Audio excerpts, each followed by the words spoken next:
C'est le 5e jour du challenge et j'arrive toujours pas à parler naturellement devant une caméra parce que je sais que c'est pas un être humain alors que je sais qu'en face de moi il y a des êtres humains qui vont me regarder. Et paradoxalement à ça, je peux m'excuser d'avoir cogné un meuble alors que c'est moi qui ai mal. Et ça c'est un truc de ouf.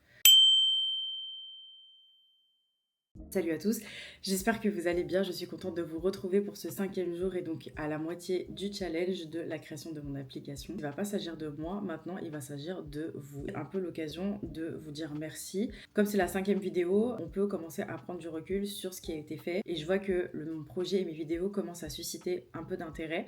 Donc c'est cet intérêt-là que je vais mettre en avant aujourd'hui. Pour commencer, hier c'était mon anniversaire, donc forcément j'ai pris un jour joker où je me suis dit que peut-être que c'était quand même bien de se reposer. Je m'étais sentie coupable de ne pas avoir publié et d'un autre côté j'ai des proches qui m'ont dit c'est bon, t'inquiète, c'est ton anniversaire, ils vont pas t'en vouloir. En tout cas, n'hésitez pas à liker, à commenter et à partager cette vidéo. Merci, vraiment, on a passé les 100 abonnés. En fait, c'est ouf parce que pour moi, c'est un truc de malade. Genre, je sais qu'il y a des gens, ils ont 30 000 abonnés, 100 000 abonnés, des 3 millions d'abonnés. Mais moi, déjà, 100 abonnés en l'espace de quelques jours, c'est déjà incroyable pour moi. Donc, vraiment, merci. Merci aux nouvelles personnes et merci aux personnes fidèles qui ont décidé de me suivre dans ma folle aventure. Parce que même moi, comme je vous l'ai dit, à la fin, je ne sais même pas comment ça va aboutir.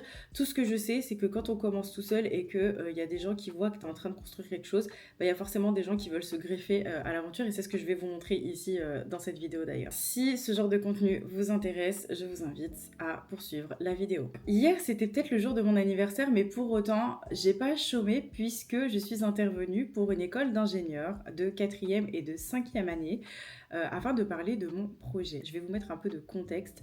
C'était dans le cadre d'un partenariat qui va se faire avec l'organisation XRPL Commons. Donc pour vous expliquer, en fait, c'est l'organisation dans laquelle j'ai commencé à construire le projet. C'est une organisation donc qui est spécialisée dans le monde du Web3, de la blockchain, qui invite les développeurs, mais qui invite les personnes aussi qui sont plus axées business à construire sur une blockchain en particulier qui s'appelle le XRP Ledger. Moi, c'est comme ça en fait que je suis arrivée dans ce monde-là et j'ai participé à leur programme de résidence qui s'appelle l'Aquarium. Donc 3 mois au cours desquels on a la possibilité de créer un projet sur cette technologie-là. Et donc comme du coup ils vont faire un partenariat avec l'école d'ingénieurs en question, qui s'appelle l'ECE, eh bien je suis intervenue dans ce cadre-là pour pouvoir faire un partage d'expérience sur comment j'ai vécu moi-même la résidence et surtout quel est mon projet. Donc j'en ai profité aussi pour faire une démonstration et ça a été aussi l'occasion de pouvoir échanger avec eux sur ce qu'ils pensaient de l'entrepreneuriat, sur ce qu'ils pensaient de la création de produits puisque eux-mêmes en tant qu'ingénieurs en fait sont amenés à coder, sont amenés aussi à créer leurs propres produits et leurs propres applications et voir ce qu'on peut apprendre. Sachant que pour ceux qui viennent d'arriver, mon projet consiste à créer une application qui va aider donc les jeunes à reprendre le contrôle de leur budget à travers la gestion et la prévention du découvert bancaire. L'application, ce qu'elle va vous aider à faire, c'est de faire passer votre compte du rouge au vert. Donc moi, je l'ai marketé comme ça, je l'ai pitché comme ça et du coup, ça a donné beaucoup d'idées. Voilà pourquoi c'est intéressant d'en parler parce que là, ça faisait 3-4 jours que du coup, j'étais dans mon coin. Pour ceux qui ont vu la vidéo 3, on dirait que c'est resté un traumatisme. Mais parce que c'était la première fois aussi que je montrais comment je buildais en direct.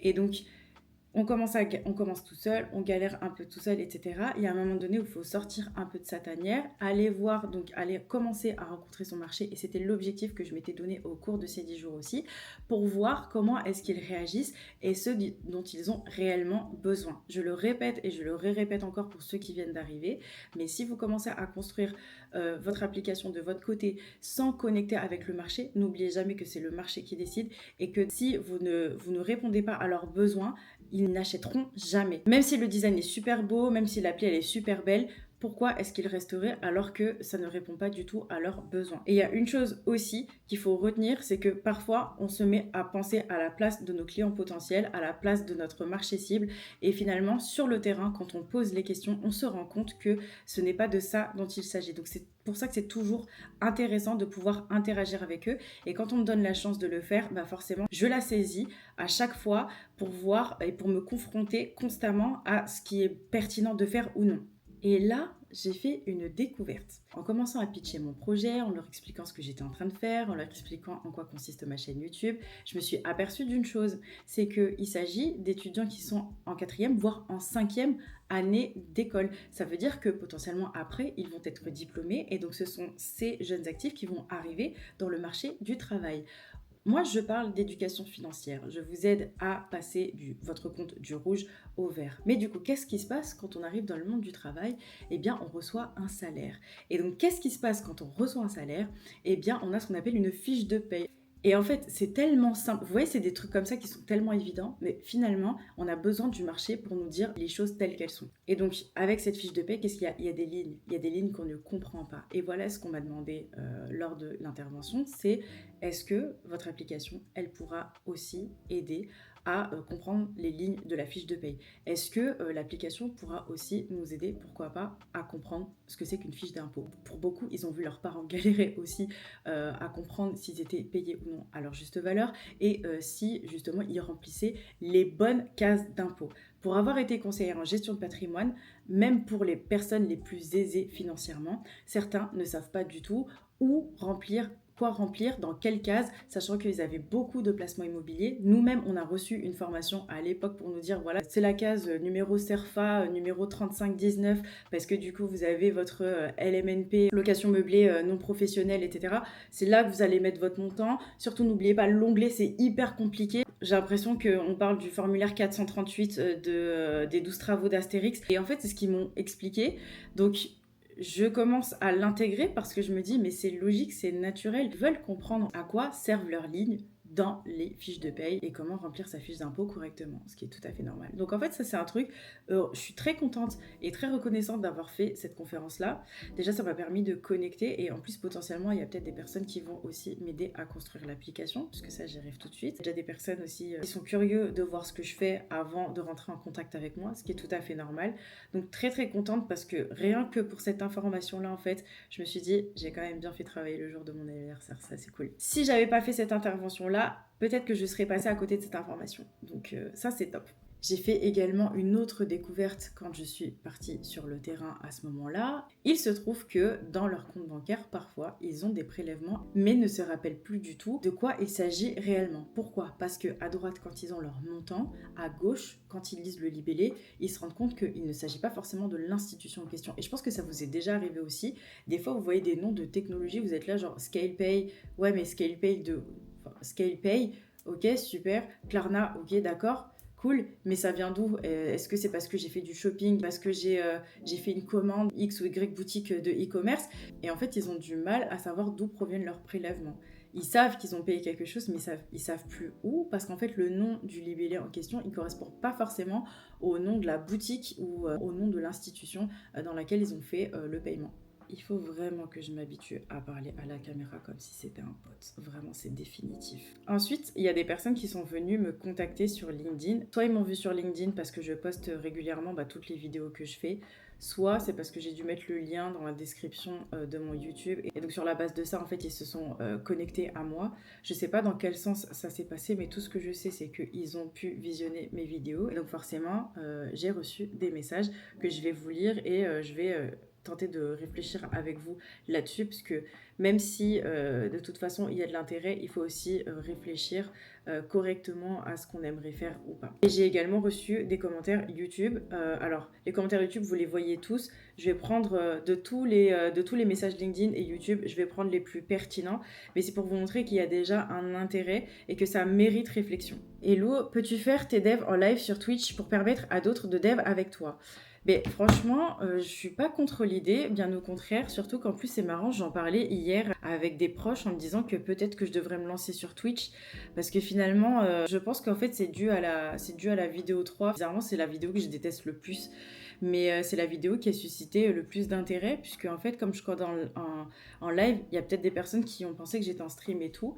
Je pense que ça peut être vraiment une bonne idée. C'est juste que, en fait, pour moi, Twitch, alors j'ai un compte Twitch, c'est juste que je m'en sers de manière passive. Je regarde certains créateurs de contenu et tout, mais j'ai jamais songé à moi-même à avoir une chaîne Twitch parce que je me suis toujours dit qu'il fallait quand même avoir beaucoup d'audience pour créer ça. Alors je me trompe peut-être. C'est vrai que moi j'utilise YouTube parce que bah, c'est plus simple pour moi. Je fais des vidéos, je les publie et puis je réponds aux commentaires et je continue comme ça. Mais je me dis que pourquoi pas faire ça, faire un stream. Là, je réfléchis en direct avec vous, hein, ça continue. Mais du coup, faire rediffuser sur YouTube. Mais ça voudrait dire si on dev ensemble. Ça veut dire que moi, mon code là que j'ai commencé à faire, faudrait que je le push sur GitHub. Là, je m'adresse aux développeurs parce que si c'est ça, dites-moi oui ou non. Là, je sais que pour certains, ça va être un peu compliqué à comprendre. Mais est-ce que la logique, ça voudrait dire en gros, tu fais un GitHub, tu pushes ton code, d'accord? Les gens, ils ont accès à ton code donc sur ton repo. Ils peuvent le forker de leur côté et créer une branche. Et à partir de ce moment-là, ils me font des pull requests. Si c'est ça, dites-moi, parce que comme ça, je regarde. Après, la stratégie de Twitch, effectivement, j'y avais songé. Mais en fait, je m'attendais à avoir un petit peu plus d'abonnés sur YouTube pour le faire. Donc peut-être après le challenge ou peut-être avant, je sais pas. Là, on va voir dans le jour 6 comment je réagis à ça. C'est vrai qu'il y a des décisions, on peut les prendre rapidement et on voit ce que ça donne. Hein. Si ça marche, ça marche. Si ça marche pas, ça marche pas. Mais merci pour ce commentaire, merci pour cette suggestion parce que c'est vraiment un truc auquel j'avais pensé, mais simplement chaque chose en son temps. Peut-être, pourquoi pas commencer le challenge seul pour voir jusqu'au bout si j'y arrive. Et après, suite au challenge, voir et faire un recul, faire un bilan global du challenge et commencer à aller sur Twitch puisque de toute façon, déjà le reach entre samedi et jeudi, le reach, je suis là en train de parler de reach, mais on est combien là? On est 114 déjà, donc 114, bah c'est mieux que 35. Hein. Moi, samedi dernier, j'étais à 35 abonnés, donc là, de 35 à 114, c'est quand même pas mal. Donc je me dis, si je continue comme ça, là, jusqu'à la fin du challenge, peut-être qu'il y en aura un petit peu plus, genre vers 150, 200, on verra. Je sais pas, en vrai, je sais même pas ce que ça change pour vous dire. Bref, en tout cas, à réfléchir, mais merci pour la suggestion. Ensuite, la plupart des messages, je les ai reçus sur LinkedIn. Salut Elle, je suis tombée sur tes vidéos et j'aime beaucoup la façon dont tu partages ton parcours. Je monte aussi une app en solo, profil plutôt technique, ingé info, donc je comprends bien les galères que tu décris, des techniques, doutes, ambitions, parfois trop grandes. Ça résonne fort, ouais, effectivement, on vit exactement la même chose. J'aimerais échanger avec toi, on pourrait partager nos méthodes et conseils, surtout que tu as un background finance, vente et moi plutôt technique, je pense qu'on pourrait s'apporter mutuellement. En tout cas, bravo pour documenter ton projet aussitôt, c'est super inspirant.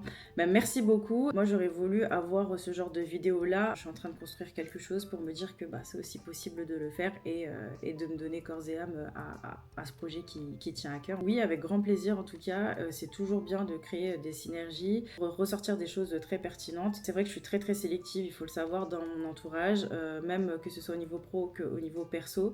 J'aime bien aussi savoir qu'il y a des conversations qui font avancer, qu'il y a des compétences techniques qu'on peut échanger parce que la croissance fait partie de mes valeurs hautes. Moi, je me lève tous les matins et je veux savoir qu'il y a quelque chose qui a progressé dans ma vie, aussi bien pro que perso.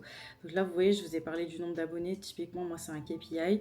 Je vois aussi le nombre de vidéos que je fais. Je vois l'avancement de mon application. Ça, pour moi, c'est de la progression. Quand je sens que je stagne, je pète un câble, j'aime pas du tout. Et ça me déprime.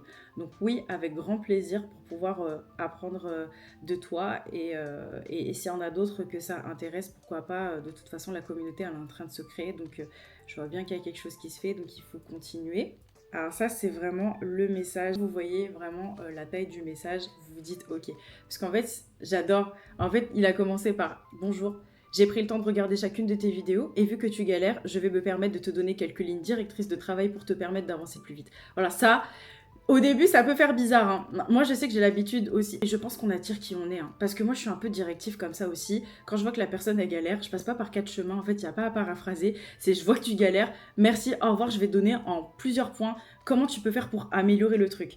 En fait, c'est ça que j'apprécie beaucoup. C'est que vraiment, la personne est allée regarder mes vidéos vraiment de A à Z. Parce que sinon, il n'y aurait pas eu cette granularité-là. Et c'est ça que j'apprécie beaucoup. C'est pour ça qu'aujourd'hui, j'ai décidé de vous mettre en avant. Certes, le commentaire est très grand. Ça ne veut pas dire que je vais obéir à tout. Mais en tout cas, ça mérite quand même qu'on prenne le temps de réfléchir sur la manière de pivoter la démarche intellectuelle et technique pour les 5 jours à venir. Donc c'est là où c'est quand même intéressant. Donc là, il y a des vraies suggestions. Reste sur Bridge, donc avec l'API en question, puisque j'avais tellement galéré avec, avec cette API. D'ailleurs, ils m'ont toujours pas répondu. C'est pour ça que j'ai un peu peur en fait.